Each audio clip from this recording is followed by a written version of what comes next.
आजकल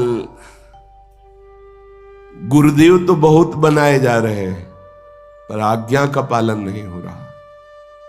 ऐसा है भी, सैकड़ों लोग गुरु बना लेते हैं लेकिन गुरु की बात नहीं मानते, मनमानी आचरण गुरुदेव बना लिया। तो हमें लगता है कि इससे अच्छा है कि गुरुदेव ना बनाते। तो एक रास्ता तो था आपके पास परम कल्याण का, आपने गुरु बनाकर मनमानी आचरण शुरू कर दिए, बिल्कुल अवहेलना करते हैं, महत्व ही नहीं समझते। अब कलिकाल का ऐसा प्रभाव है कि गुरुजन अपने स्तर से झुकते जा रहे हैं कि उठा दें, शायद उठा दें, अभी उठ जाए। तो उनको लगता है इनकी गरज है, इनको कुछ है हमसे। वो अपने स्थिति से उतरते हैं, उतरकर हमारी जैसी स्थिति में हमसे हंसते हैं, बात करते हैं, आकर्षण करना चाहते हैं तुम्हारे मन का, तुम्हारे चित्त का, कि तुम उनकी आज्ञा का पालन करो, पर उसकी अवहेलना होती है। चाहे जितना कोई विद्वान हो, जब तक गुरुदेव की आज्ञा का पालन नहीं करता तब तक अध्यात्म जागृत नहीं होता। गुरु सेवा का बड़ा महत्व है, पर सेवा आज्ञा पालन पे ही स्थित है। सेवा का मतलब केवल उनकी शारीरिक सेवा से नहीं है, उनकी आंतरिक इच्छा जाननी है। क्या गुरुदेव की आज्ञा है, क्या रुचि है, रुचि मिला करके चलना। लाखों कोस दूर हो गए तो भी तुम्हें दिखाई देगा गुरुदेव भगवान तुम्हारे मानस पटल पर विराजमान है, आज्ञा चक्र में गुरुदेव विराजमान है। जैसे अर्जुन के रथ की बागडोर श्री भगवान लिए, ऐसे भगवान गुरुदेव हमारे जीवन की बागडोर पकड़े हुए सच्ची एक एक कदम पर।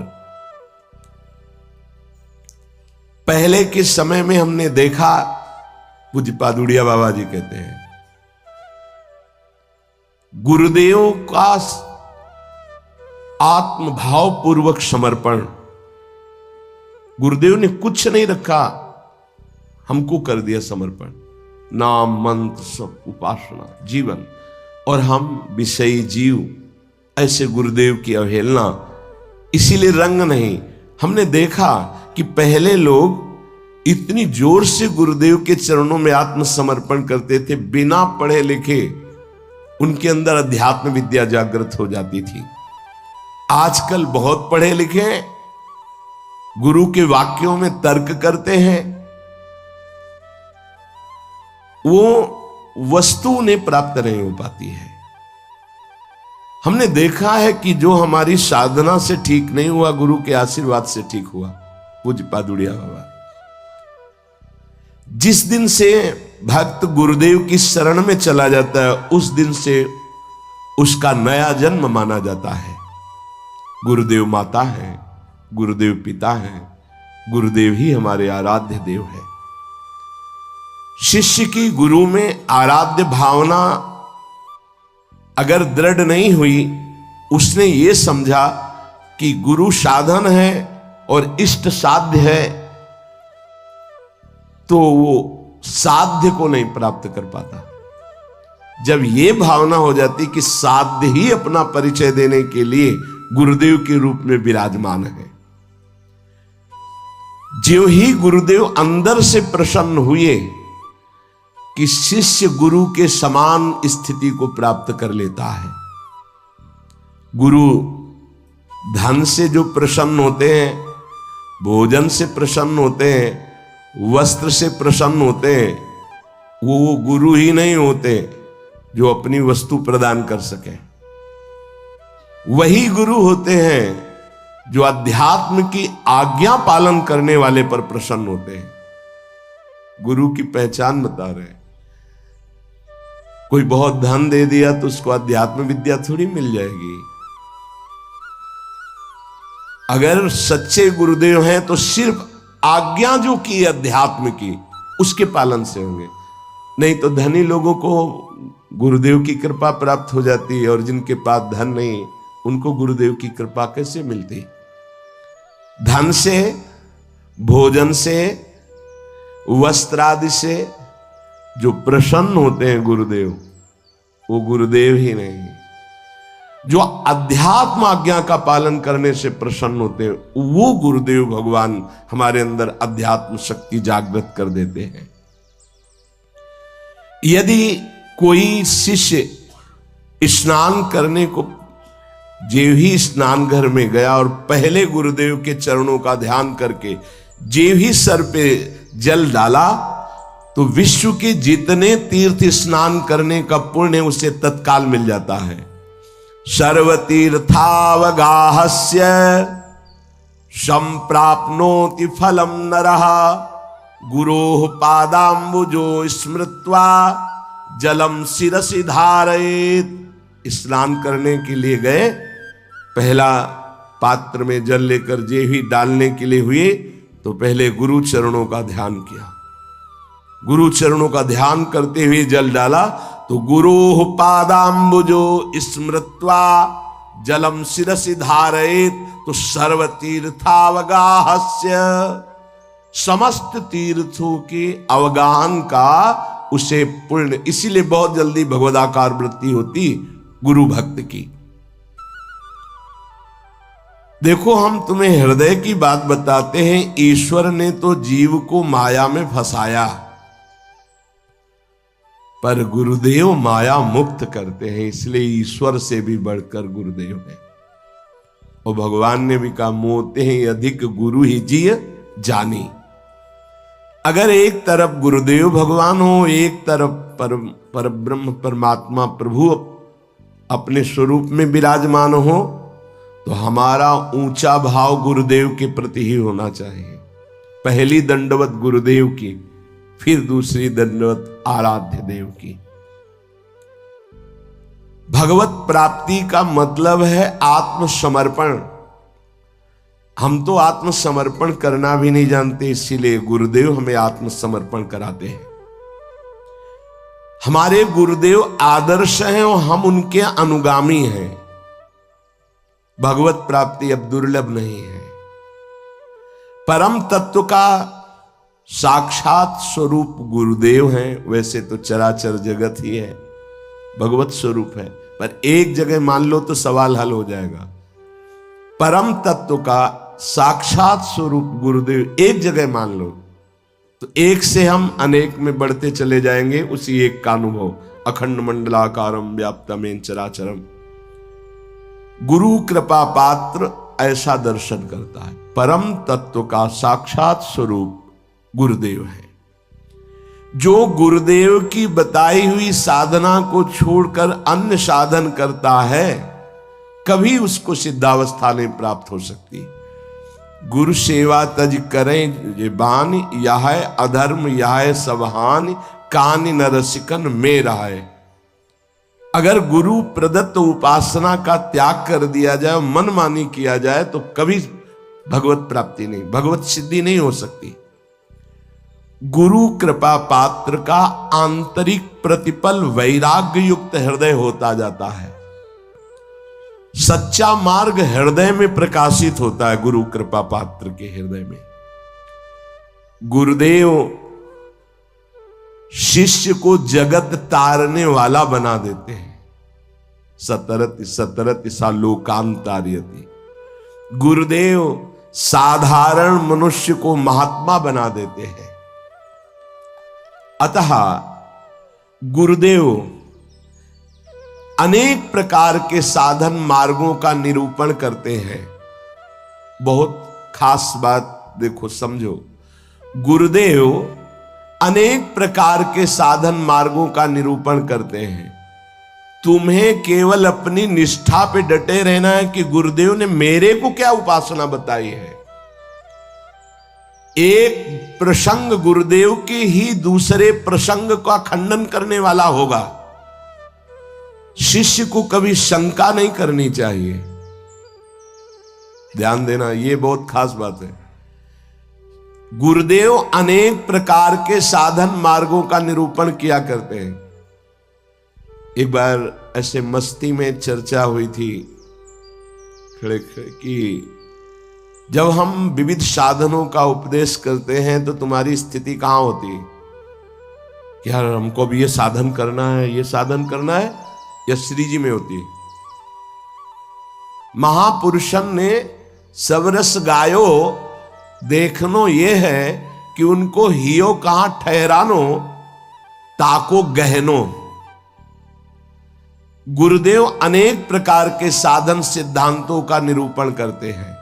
एक प्रसंग दूसरे प्रसंग का खंडन करता है उन्हीं के वचन से। आपने उस सत्संग में ये कहा, इस सत्संग में ये कहा, तो उस समय वो सिद्धांत था, इस समय ये सिद्धांत। लेकिन तुमको कौन सा सिद्धांत दिया गया है? ना वो ना ये, तुम्हारा अलग सिद्धांत है। तुम्हें अपने सिद्धांत पे रहना, सुनना है, लेकिन चलना वहां जहां गुरु ने मार्ग दिया है। कभी संशय नहीं होगा। जैसे एक उपासक हैं, शरणागति एकांत में बहुत जोर की भरी गई, अब उनको लाख सिद्धांत आप उपदेश करो, वो अपनी ही बात पे रहते हैं। आप कहोगे हम गलती मान लेंगे, आप कहोगे हम हाथ जोड़ लेंगे, कान पकड़ लेंगे, उठ बैठ लेंगे, लेकिन मानेंगे नहीं। अंतर की बात वही मानेंगे कि बस आपके सिवा हमारा कोई नहीं, हम और कोई सिद्धांत नहीं।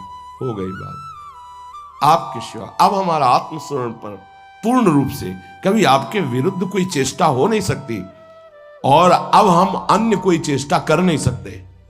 एक अनन्य निष्ठा, क्योंकि अब जिस समय जैसा अधिकारी, जिस समय जैसा प्रसंग, जिस समय जैसा सिद्धांत, वैसा वर्णन, तो तुम संशय में ना हो जाना, बहुत सावधान रहना।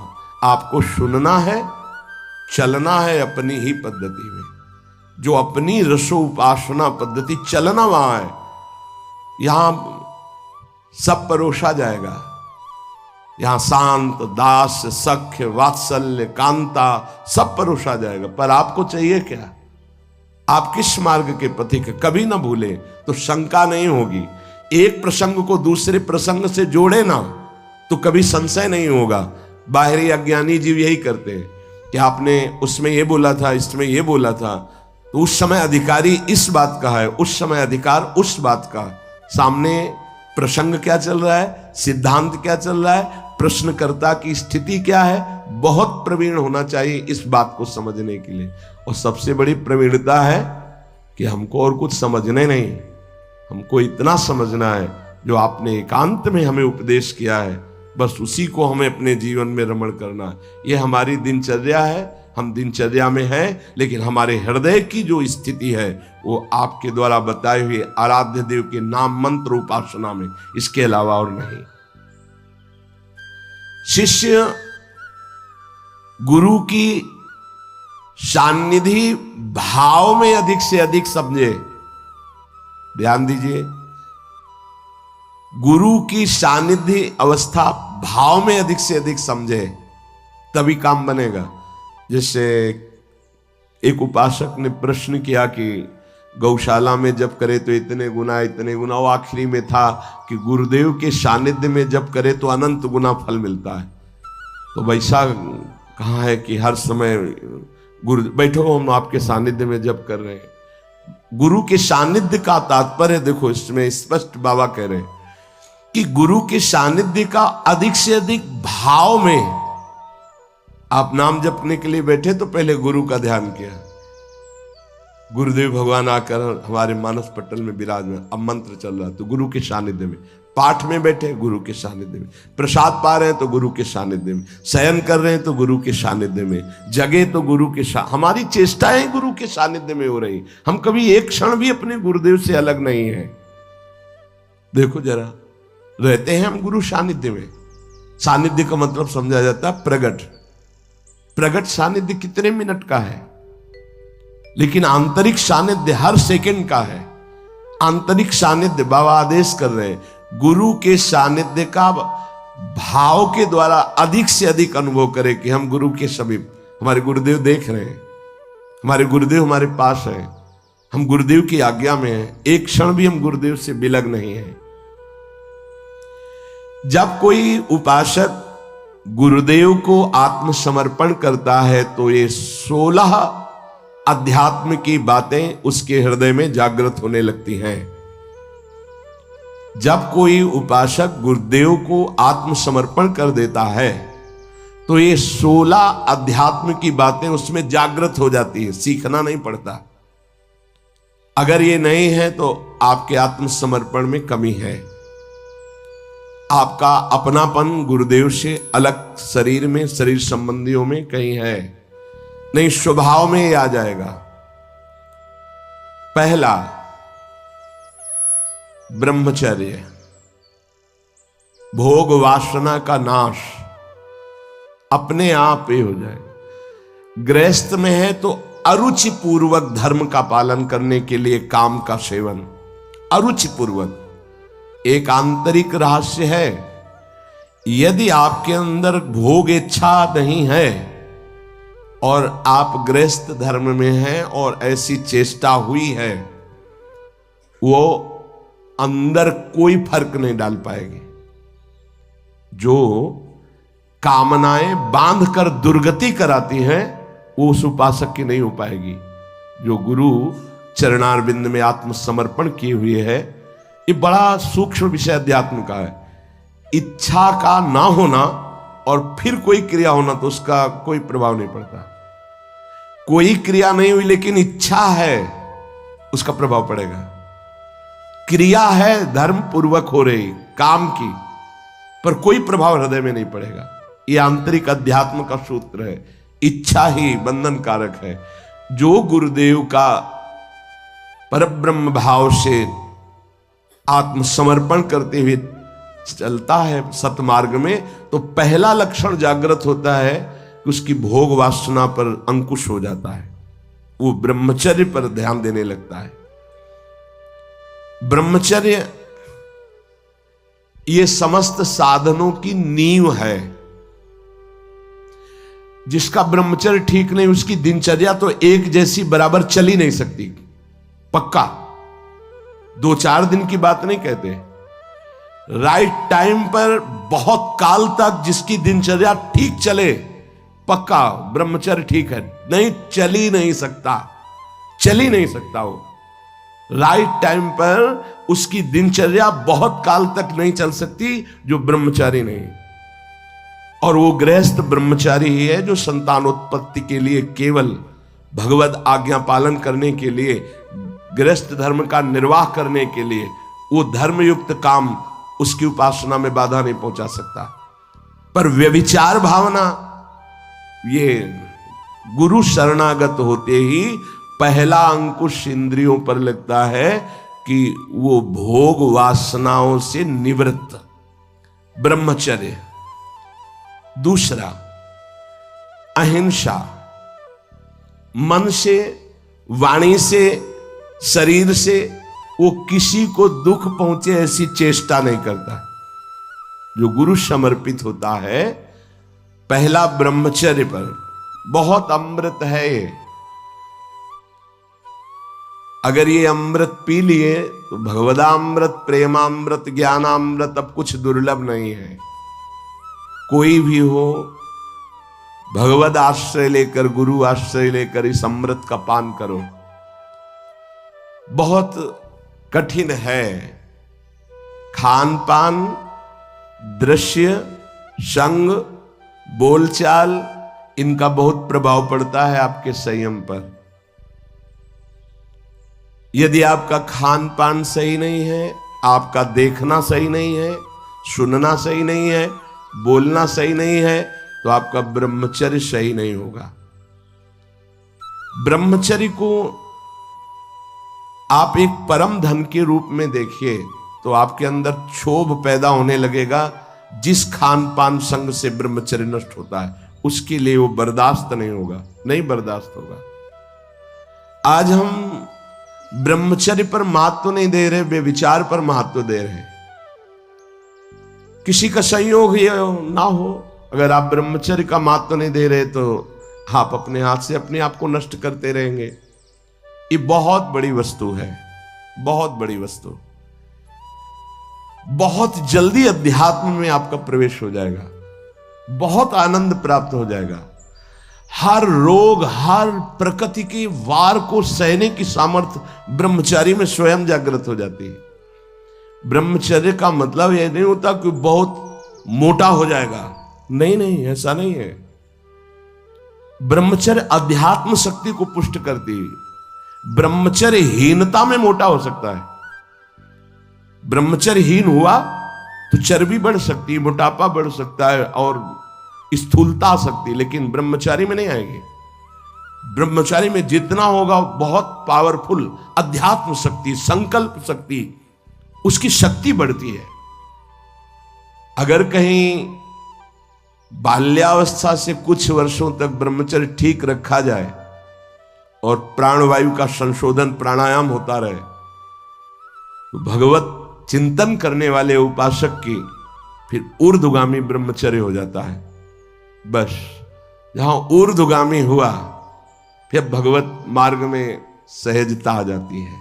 अब वो अधोगामी जो उसकी गति थी अब वो जल्दी नहीं होगी। ऐसे ऐसे उपासक है 10-10 वर्ष हो जाते हैं, कभी स्वप्न दोष नहीं होता। 10-10 वर्ष क्यों?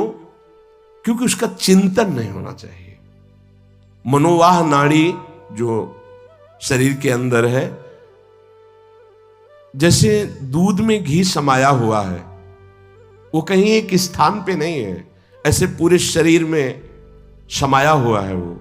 जैसे दूध को हम औटाकर गर्म करके दही बना के फिर उससे मक्खन निकालते, फिर घी निकलता है, ऐसे एक नाड़ी है मनोवाह, उसमें इतनी चिंतन से गर्मी पैदा होती कि तत्काल पूरे रक्त से वो उसको घसीट लेती है और मनोवाह नाड़ी फिर उसे बाहर कर देती है। चिंतन आपका ठीक हो, तभी कहा है इच्छा रहित तो कुछ नहीं बिगड़ने वाला। संत सदगुरुदेव का आश्रय लेने पर सबसे पहला कदम ब्रह्मचर्य पर होता है। अगर ब्रह्मचर्य ठीक है तो आपकी दिनचर्या ठीक है। सर्दी, गर्मी, बरसात, रोग, शोक, मान अपमान, दुख सुख, सब कुछ आनंद पूर्वक सहने की सामर्थ्य आती है। जितना ब्रह्मचर्य क्षीण होता जाएगा उतनी आपको अधिक सर्दी लगेगी, अधिक गर्मी लगेगी, चिड़चिड़ा स्वभाव हो जाएगा, कुछ कार्य करने का मन नहीं, पड़े रहने का मन रहेगा, आपके अंग प्रत्यंग ये प्रमादी हो जाएंगे, इंद्रियां प्रमादी हो जाएंगी। ब्रह्मचर्य में एक अलौकिक तेज रहता है। हर इंद्रिय, चेष्टायु, हर क्रिया जो भागवतिक व्यवहारिक, उसमें एक नवीन उत्साह बना रहता है। इसलिए परमार्थ के व्यवहार के जो भी कार्य करने हमें जो पावर चाहिए वो ब्रह्मचर्य से। अब ये जो सूत्र जब गुरुकुल में भर्ती होते थे, गुरु शरण होते थे, तो सबको 20-25 वर्ष तक ब्रह्मचर्य ही रहना होता था। अब ये आज का जो आधुनिक पढ़ाई, इसमें ब्रह्मचर्य का कोई महत्व ही नहीं है। ये तो भगवान की कृपा से कुछ संत महात्माओं के ऐसे वचन, तो उनसे पता चलता है कि ब्रह्मचर्य भी कोई है, नहीं तो किसी को पता ही नहीं कि ब्रह्मचर्य किसे कहते हैं। बस मनमानी आचरण करना, नए नए बच्चों में संस्कार ऐसे बिगड़ गए, वो जानते ही नहीं कि मैं क्या खिलवाड़ कर रहा हूं अपने जीवन के साथ। गुरु के पास आत्मसमर्पण करने से पहला लक्षण जागृत होता है ब्रह्मचर्य। दूसरा अहिंसा, किसी को भी मन वचन शरीर से हमें दुख नहीं देना, अपमान नहीं करना, मन से भी हमें किसी का मंगल नहीं सोचना। नहीं, मन से अगर हम किसी का मंगल सोचते हैं तो उसका मंगल होगा कि नहीं होगा पता नहीं, आप कितने बड़े तपस्वी हैं, पर आपका मंगल जरूर हो गया, उसी क्षण हो गया जिस क्षण आपने दूसरे का मंगल सोचा। यह हमने संत महापुरुषों से सुना है। मन के द्वारा जब किसी का मंगल सोचा जाता है कि इसका ऐसे दुख पहुंचे, ऐसे इसका नाश हो, होगा कि नहीं उसका वो तो भगवान जाने, लेकिन तुम्हारा अभी हो गया, तुम्हारा पतन हो गया, तुम्हारा मन मलिन हो गया। कितना साधन करने पर वो पवित्र होगा। तीसरा, जब हम गुरुदेव के सानिध्य में रहते हैं तो सुख और दुख दोनों को समान भाव से सहने की सामर्थ्य प्राप्त होती है। जो गुरुदेव का कृपा पात्र होता है वो सुख दुख में समान भाव रखता है। प्रायः ऐसा नहीं है। सुख में तो हमारी अनुकूलता रहती है तो गुरु बुद्धि बनी रहती है या कृपा है हम पर ऐसा, लेकिन जब दुख आता है तब गुरुदेव की कृपा है, प्रभु की कृपा है और हम आनंद पूर्वक उस दुख को सहें। ऐसी क्षमता केवल गुरु को आत्मसमर्पण करने वाले पर ही अवतरित होती है। ये क्षमता उतरती है, ये सामर्थ्य है अंदर, दुख सुख को सहने की सामर्थ्य। किसी भी स्थिति में मतलब ऐसा स्वभाव हो जाता, किसी भी स्थिति में कदम पीछे हटाना ये उस सूरवीर योद्धा के स्वभाव में नहीं होता जो अध्यात्म का गुरु समर्पित पथिक होता। किसी भी स्थिति में ये हर समय नवीन उत्साह, हर दुख को सहकर अपने लक्ष्य पर रहना, अपनी दिनचर्या पे रहना, ये सुख दुख को समान भाव से सह।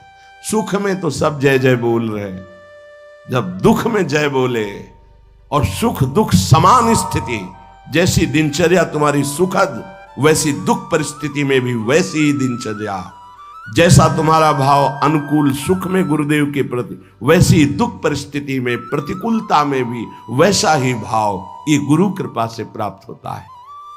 चौथा, जो गुरु शरणागत होता है उसको सर्वत्र भगवत दर्शन का भाव जागृत होता है। मेरे आराध्य देव, जैसे आचार्य चरण कह रहे हैं, सर्वान वस्तु तया निरीक्ष परम स्वाराध्य बुद्धिर्मम, मेरे आराध्य देव सबके हृदय में है। पांचवा, अब इस संसार में मुझे कुछ प्राप्त करना नहीं, मुझे केवल भगवान की प्राप्ति करनी है। ये गुरु कृपा से आता है। गुरु कृपा पात्र के हृदय में भगवत प्राप्ति का लक्ष्य दृढ़ हो जाता है। भगवान कैवल्य वस्तु है, परम तत्व है, अब तो भगवत प्राप्ति करनी है। जो गुरु शरणागत है उसमें पांचवा लक्षण जागृत होता है, अब तो भगवत प्राप्ति करनी है। पक्का इस जन्म में मुझे भगवत प्राप्ति करनी है। ऐसी ज्ञान की वृत्ति जागृत होती है कि वो कैवल्य परम पद का अधिकारी हो जाता है, गुरु कृपा पात्र। छठवां, सदैव अकेला रहने का स्वभाव होने लगता है उसका, गुरु कृपा पात्र का। कोई पास नहीं हो, अगर पास भी है तो कोई मित्रता नहीं, कोई शत्रुता नहीं, न किसी भी तरह का लगाव है, न किसी भी तरह का द्वेष भाव है, शून्य। एक भी मित्र नहीं होना चाहिए संसार में। शत्रु की तो बात क्या है, एक भी मित्र नहीं होना चाहिए। सब में भगवत भाव, भगवत भाव से सब में। अपना परिचय नहीं होना चाहिए, अपना कोई दोस्त नहीं होना चाहिए। दुश्मन की तो बात ही क्या है, अजात शत्रु, दुश्मन का तो सवाल ही नहीं उठता, पर दोस्त भी नहीं होना चाहिए। अकेला चलना सीखे, अपनी कुटिया में या आप जहां भी रह रहे हो, जैसे पीछे भी 5-5, 7-7 संत भगवान के बीच में आसन लगाने को मिलता, अब कोई कमरा थोड़ी अकेले मिला है कभी। तो कभी हम पास वाले संत को जानते नहीं कि कहाँ के हैं क्या है, और कभी कोई पूछने की चेष्टा की तो उनसे कहे कि आप अध्यात्म के विषय में पूछ सकते हैं, आप व्यवहार के विषय में नहीं पूछ सकते। तो तुम्हारा बात करने का स्वभाव नहीं है क्या? नहीं। हमें पूछा गया था एक आश्रम में कि आप बोल लेते हैं कुछ, मतलब बोलना आता है आपको कि नहीं? ऐसे रहे हैं तो उस वहां लगता था कि इनकी मतलब जबान है कि नहीं है। उन्होंने पूछा आप बोलना जानते हैं कि नहीं जानते? कई महीने के बाद कहा जी बोल लेते हैं, पर क्या बोले? किसी से कोई मित्रता नहीं। वृंदावन में इतने रहे, किसी से मित्रता नहीं, किसी से शत्रुता नहीं। जैसे वो जंगल में एकांत रहता है, ऐसे समाज में एकांत रहता है। गुरु कृपा पात्र ये स्वभाव में लाइए। असंगता, एकश्चरण रहस्चित्त मनंतई से एक दृष्टि हो जाती है। लाखों चेहरों को देखने के बाद भी एक भी इस कैमरे में छवि नहीं आएगी, एक भी। अगर एकांत में बैठने पर किसी की याद आ रही तो तुम्हारा साधन बाधित हो रहा है। कैमरा खुला क्यों रखा? जैसे कैमरा खुला है, ऑफ कर दो इसे तो लोगों की नजर में आएगा कि कैमरा लगा है लेकिन ऑफ है। ऐसे होता है कैमरा ऑफ। अंदर से एकमात्र अपने लक्ष्य में, और लाखों लोगों को देख लिया, एक भी छवि नहीं आई। चाहे वो जंगल में रहे या एकांत, वो असंग रहता है। गुरु कृपा पात्र, मृदु व्यवहार, किसी से मित्रता नहीं, किसी से शत्रुता नहीं। ये देख लो, अगर इसी जन्म में भगवदानंद का अनुभव करना है तो बहुत जरूरी ये सूत्र है जो पूज्य बाबा कह रहे हैं। 7वां, अपरिग्रह। उसका संचय करने का स्वभाव नहीं, संचय करने के स्वभाव से वो रहित हो जाता है। जब जो आवश्यकता होगी प्रभु दे देंगे, संचय क्या करना। और आप दें या ना दें हमारी चिंता नहीं। वो कह रहे योगक्षेमम वहाम्य, हम वो खुद देखें। हमारे जीवन का लक्ष्य उनकी आज्ञा का पालन करना। अब इस जीवन का भार उनके ऊपर है। कोई कह सकता है गृहस्थी में ऐसा कैसे? गृहस्थी में जिसने कर दिया, महान संत चरित्र लिखे हुए हैं, पढ़ के देख लो। बेटी के यहां भात भरने जा रहे हैं तो ठाकुर जी भर रहे हैं। बेटे का ब्याह है तो ठाकुर जी चल रहे हैं साफा बांधे, कोई जान नहीं पा रहा कि ठाकुर जी है। भार आपको, हमारा कर्तव्य आपका चिंतन और आपकी आज्ञा का पालन। आप सब देखें बहुत अच्छे से संभाल लेते हैं, अखिल कोटि ब्रह्मांड नायक है। और विरक्त को एकदम आकाश छोड़ती। ये बहुत अमृतमयी वृत्ति है, माधुकरी वृत्ति से भी श्रेष्ठ आकाश वृत्ति। आप जो हमारे सामने भेजेंगे वही पाएंगे, अन्यथा नहीं। ऐसे भी नहीं। एक है माधुकरी वृत्ति और एक ये है आकाश वृत्ति, मतलब भगवत विधान से आएगा जो आएगा। जैसे अपने लोग सब हैं आकाश वृत्ति में है, अब प्रभु की इच्छा से है तो आज वो ऐसा पवा दे रहे हैं, उनकी इच्छा है आज ऐसा। और जब उनकी इच्छा न हो तो सब बैठ करके चरणामृत लेके राधा नाम कीर्तन करें। उन्हीं की व्यवस्था से है, किसी से किसी का यहाँ ऐसा नहीं है कि अमुक के द्वारा नहीं। हमारे प्रियालाल से प्रेरित होकर कोई जैसे तो चल रहा है, हमारा किसी व्यक्ति से नहीं चल रहा, प्रियालाल से चल रहा। तो प्रियालाल जब जहां से जैसे आते हैं, जिस रूप में जो देते हैं उसी से व्यवस्था। आकाश वृत्ति तब मानी जाएगी आकाश वृत्ति जब किसी को संकेत भी न किया जाए कि ऐसा, थोड़ा संकेत भी नहीं। और इस बात के लिए बहुत कड़ाई से यहां है कि अगर कभी किसी को कोई संकेत करते मिल जाए तो ये समझ लेना कि वो हमारे सिद्धांत के विपरीत अपराध कर रहा है, और वो जरूर हमें सूचना दी जाए। संकेत भी नहीं कि आज आप संतों को भोजन करा दीजिए, संकेत भी नहीं।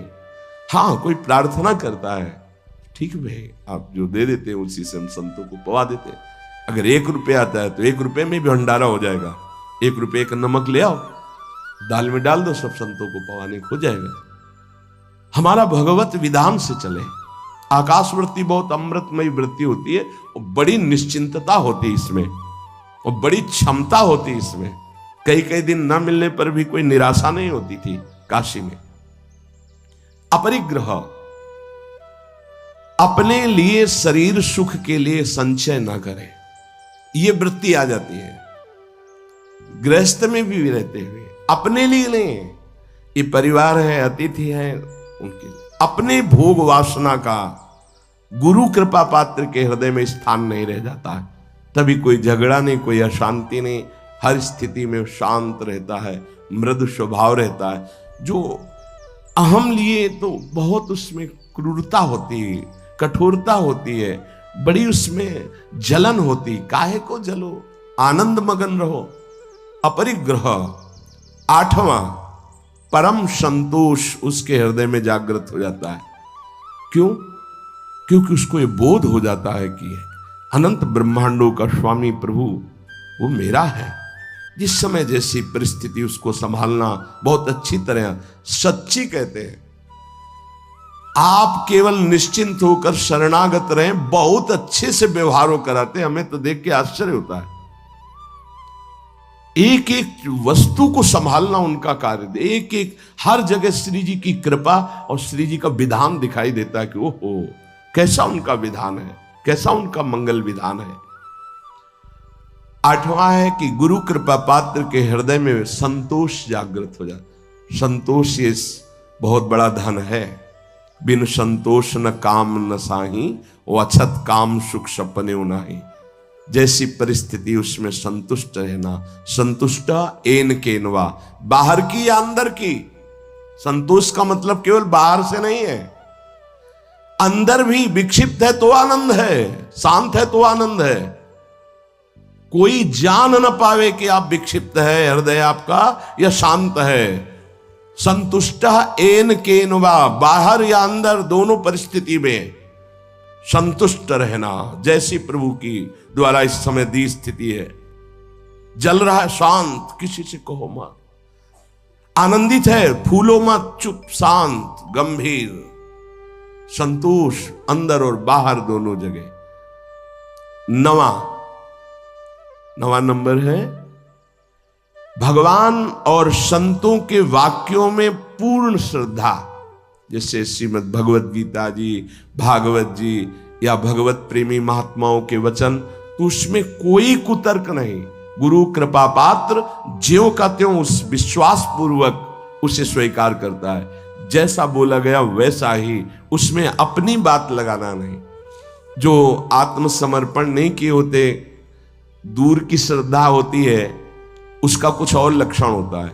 जितना बोला गया उतना वो पहले अपने अनुकूल निकालते हैं उसमें से, कि ऐसे भी तो हो सकता है, ऐसा थोड़ी होता है, ऐसा होता, और फिर अनुकूल बात वो स्वीकार करते हैं।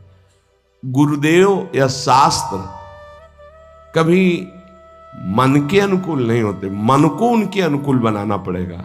मन तो बहुत विचित्र है।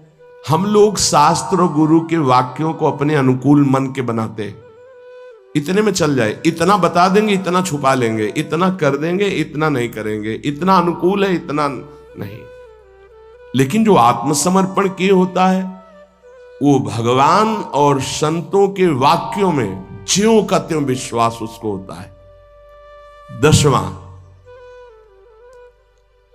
वो नींद पर विजय प्राप्त कर लेता है।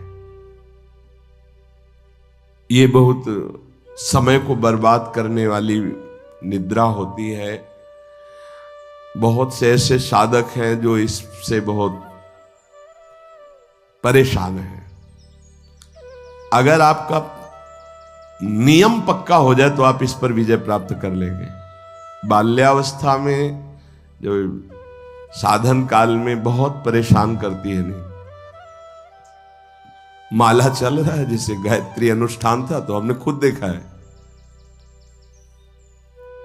और वो कब छूट गया माला, अब जप रहे माला, बड़ा गुस्सा आता है, बार बार विघ्न पैदा कर। ये जो निद्रा है ये बहुत बड़ी शत्रु है साधक के लिए। गुरु शरणागत का नींद पर विजय प्राप्त हो जाती है, ऐसा है। हम अपने सदगुरुदेव भगवान की दिनचर्या देखी, वहीं रह करके, वहीं रहे ना, काफी समय तक गुरुदेव भगवान के पास ही रहे। 1 बजे रात्रि तक पूज्य महाराज जी भजन करते थे। रात्रि में दर्शन के आके थोड़ा जो कुछ श्री जी को शयन भोग लगाया, शयन कराया, और जो पाया 2 रोटी राजभोग में दिन में, आज भी महाराज जी अपने इकर कमल से 2, आजीवन का पूरा नियम है, 2 बनती भोग लगती। रात्रि में 1 बजे तक, 1 बजे के बाद लेट गए, 4, 4:15 उठ गए। ये हमने बराबर की दिनचर्या देखी, बराबर की दिनचर्या। अपनी दिनचर्या को इतना सीमित नींद में लाओ कि कम समय नींद में जाए। जो बहुत गृहस्थी की मेहनत करते हैं तो उनको 6 घंटा सोना ठीक है, लेकिन साधकों को 6 घंटा सोना ठीक नहीं। आप लोग देखो कितना सोते हैं। कितने ऐसे साधक हैं जिनको हम मन से प्रणाम करते हैं, देखो बन के तैयार हो गया है, पूरी रात साधक, नौजवान साधक है, जब सब सोते हैं तब वो लगे, कोई कीर्तन कर रहा है, अखंड कीर्तन चलता है, जगो, कब तक सोते रहोगे। ये नींद का शत्रुवत व्यवहार है आपके जीवन को नष्ट करने का। बहुत इस पर बहुत लड़ा गया है नींद पर। हाँ, सच्ची कहते हैं ये दरिद्रता है, ये बहुत बड़ी जीवन की हानि है। आपका शरीर अस्वस्थ रहेगा, आपके सब अंग जो क्रियाशील होने चाहिए, आप सुषुप्ति में आप उन जीवन को, जीवनी शक्ति को नष्ट कर रहे। थोड़ा सा युक्ताहार विहार से थोड़ा सा नींद ले लो, जरूरी है। 3 घंटे ले लो, 4 घंटे ले लो, ये पड़े रहना बहुत दरिद्रता है। ये नींद जो है ये हमें भगवत प्राप्ति में बड़ी बाधा पहुंचाती है, तमोगुण का लक्षण है, इसमें उठना चाहिए। 11वां है, जो गुरु कृपा पात्र है उसके हृदय में 3 दंड प्रकाशित हो जाते हैं। 3 दंड, मनोदंड, वागदंड और कर्मदंड, ये प्रकाशित हो जाते हैं। मनोदंड, उसकी ताकत नहीं मन की कि कुछ विपरीत सोचवा सके।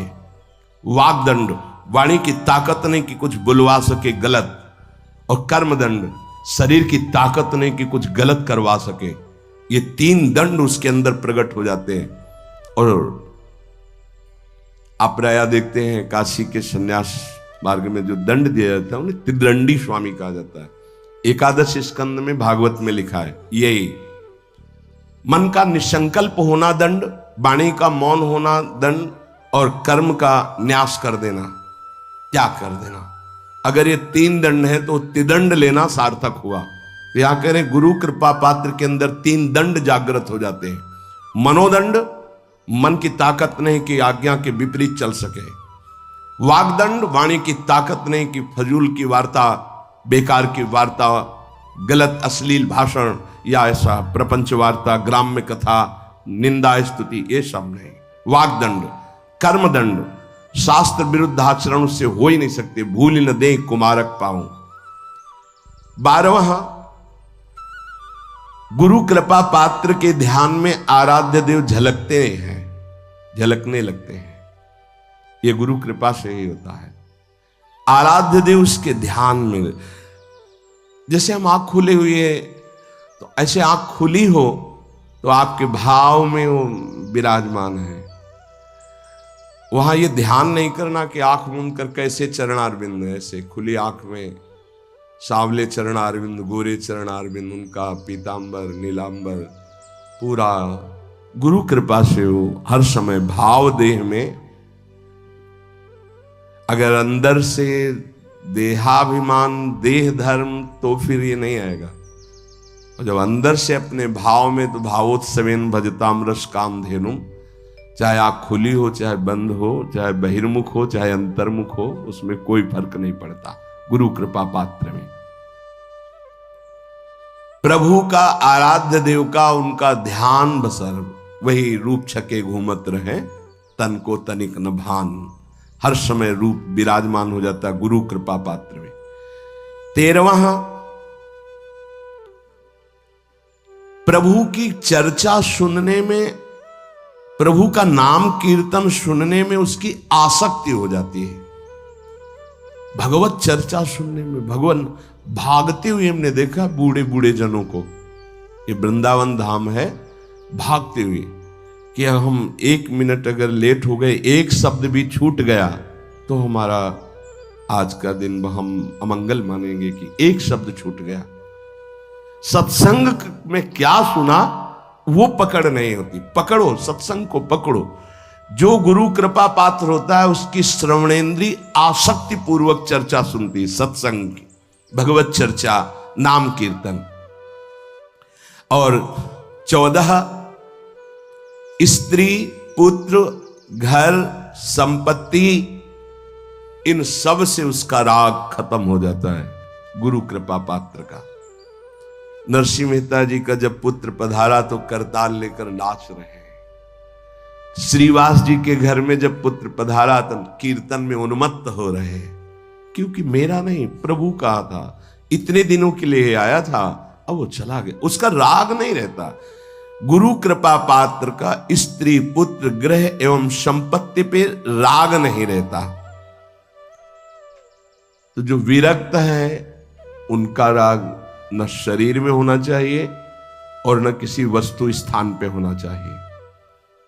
सच्ची मानी, कहीं किंचन मात्र अपनापन नहीं होना चाहिए। बस श्री जी का इधर, श्री जी का इधर, कहीं भी अपनापन नहीं होना चाहिए। जहां अपनापन होगा वहीं आ जाओगे। अपनापन केवल लाडली लाल से हो और जैसे वो रखे उनका विधान। अपनापन अंदर वाला कहीं नहीं होना चाहिए। ये गुरु कृपा पात्र में ये अपनापन सुरक्षित आराध्य देव में लगता है। इसीलिए स्त्री पुत्र ग्रह संपत्ति मकान इनमें उनकी आसक्ति नहीं होती जो गुरु कृपा पात्र जन होते हैं। 15वां, भक्तों से कैसे प्रेम किया जाता है, ये भाव आ जाता है।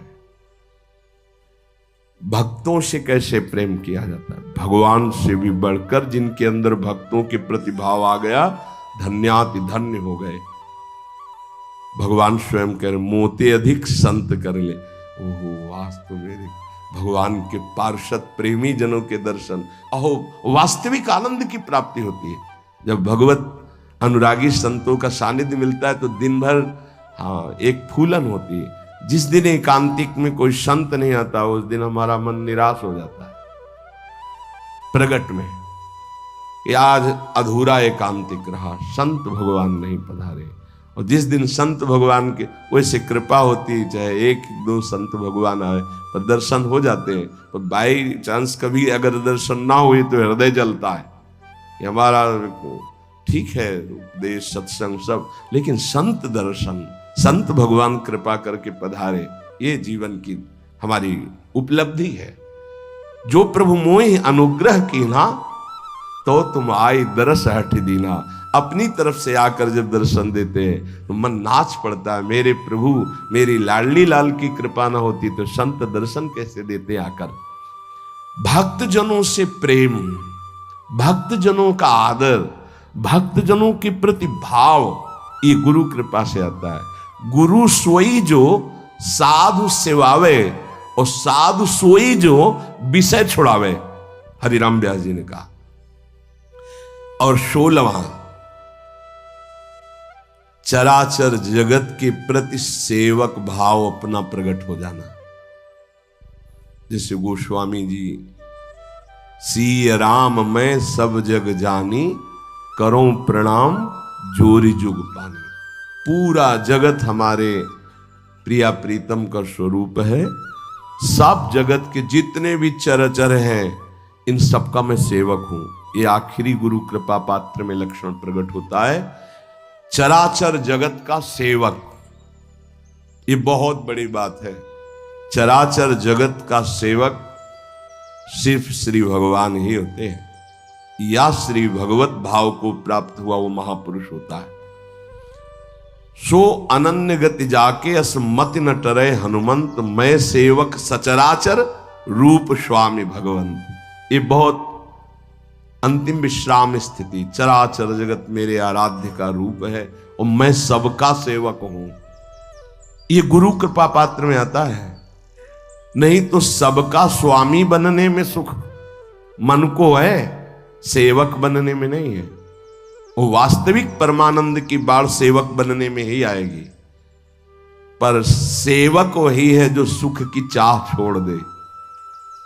सेवक सुख चाह मान भिखारी, व्यसनी धन शुभ गति व्यभिचारी।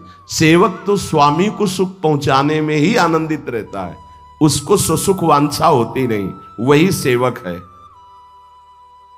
पूज्य श्री उड़िया बाबा जी महाराज चलते फिरते ब्रह्म साक्षात, तो ये 16 बातें अपने जीवन में साधक को उतारनी।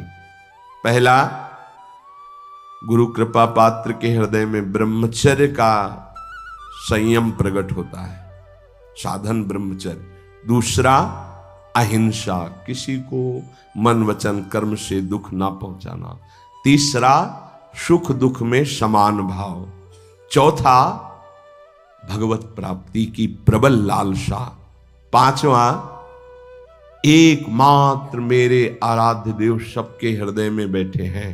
छठवां, चाहे जंगल में हो या सभा में असंग रहे, एकांत भाव अंदर रखे, सब में भगवत भाव, ना किसी से मित्रता ना किसी से शत्रुता।